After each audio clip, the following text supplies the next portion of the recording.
Hi all ನಮಸ್ತೆ. ಇದು ನಿಮ್ಮನೆ ಮಗಳ ಕೈ ರುಚಿ.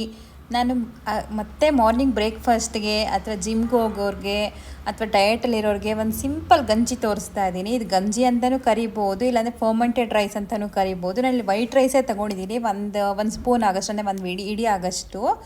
ಅದನ್ನು ಮೊಸರು ಜೊತೆ ಮಿಕ್ಸಿ ಜಾರ್ಗೆ ಹಾಕಿದ್ದೀನಿ. ಒಂದು ಮೆಣಸಿನ್ಕಾಯಿ ಹಾಕ್ತಾಯಿದ್ದೀನಿ, ಒಂದೇ ಬೆಳ್ಳುಳ್ಳಿ ಹಾಕ್ತಾಯಿದ್ದೀನಿ, ಸ್ವಲ್ಪ ಉಪ್ಪು ಹಾಕ್ತಾಯಿದ್ದೀನಿ. ನಾನು ಇದನ್ನೊಂದು ಸ್ವಲ್ಪ ತುಂಬ ನೈಸಾಗಿ ಗ್ರೈಂಡ್ ಮಾಡಬಾರ್ದು, ಅನ್ನನ ರುಬ್ಬಾರ್ದು ಯಾವತ್ತೂ. ಜಸ್ಟ್ ಬ್ರೋಕನ್ ರೈಸ್ ಥರ ಆಗಬೇಕು. ಪಲ್ಸ್ ಮೋಡಲ್ಲಿ ಒಂದು ಸ್ವಲ್ಪ ಹೊತ್ತು, ಒಂದು 2-3 ಸತಿ ಗುರ್ರ ಅನಿಸಿದ್ರೆ ಆಯಿತು, ಇದಾಗುತ್ತೆ. ಈಗ ಸಮ್ಮರ್ ಆಗಿರೋದ್ರಿಂದ ತುಂಬ ಚೆನ್ನಾಗಿರುತ್ತೆ, ತಂಪು ಕೂಡ. ಬೆಳಗ್ಗೆ ಎದ್ದು ಮತ್ತು ಬ್ರೇಕ್ಫಾಸ್ಟ್ ಮಾಡೋಷ್ಟು ಇರಲ್ಲ. ಇದೊಂದು ಗ್ಲಾಸ್ ಕುಡಿದ್ಬಿಟ್ರೆ ಹೊಟ್ಟೆ ಫುಲ್ ಅನಿಸುತ್ತೆ. ನೋಡಿ, ಈಗ ನಾನು ತೋರಿಸ್ತೀನಿ. ಜಸ್ಟ್ ಒಂದು 3 ಟೈಮ್ಸ್ ಅಷ್ಟೇ, ಪಲ್ಸ್ ಮೋಡಲ್ಲೇ 3 ಸತಿ ಗುರ್ರ ಅನಿಸಿದ್ರೆ ಆಯಿತು. ಇದು ಸೇಮ್ ನುಚ್ಚಕ್ಕಿ ಅನ್ನ ಹೆಂಗಿರುತ್ತೋ ಬ್ರೋಕನ್ ರೈಸ್ ಆ ಥರ ಆಗುತ್ತೆ. ನಾನಿಲ್ಲಿ ಪಿಂಗಾಣಿ ಜಾಡಿಗೆ ಹಾಕ್ತಾಯಿದ್ದೀನಿ ಇವತ್ತು. ನೀವು ಮನೇಲಿ ಸ್ಟೀಲ್ ಬಟ್ಲೋ ಅಥವಾ ಯಾವುದಾದ್ರೂ ಮಡಿಕೆನೋ ಯಾವುದ್ರಲ್ಲಿ ಬೇಕಾದರೂ ಹಾಕ್ಬೋದು. ಈಗ ನಾನು ಆ ಜಾರ್ಗೆ ನೀರು ಹಾಕ್ಕೊಂಡು ಒಂದು ಗ್ಲಾಸ್ ನೀರು ಹಾಕ್ತೀನಿ, ಮತ್ತು ಹುರಿದಿರೋ ಜೀರಿಗೆ 1 ಸ್ಪೂನ್ ಹಾಕಿದ್ದೀನಿ ನಾನು. 1 ಸ್ಪೂನ್ ಅಥವಾ ಅರ್ಧ ಸ್ಪೂನ್ ಹಾಕ್ಕೋಬೋದು, ನಿಮ್ಗೆ ಎಷ್ಟು ಬೇಕೋ ಅಷ್ಟು.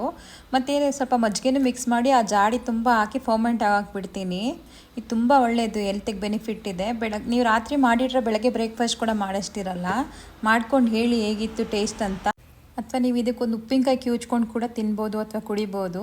ಈ ಗಂಜಿ ನಿಮ್ಗೆ ಇಷ್ಟ ಆಯ್ತು ಅಂದರೆ ನನ್ನ ಚಾನಲ್ಗೆ ಒಂದು ಲೈಕ್ ಮಾಡಿ. Thank you.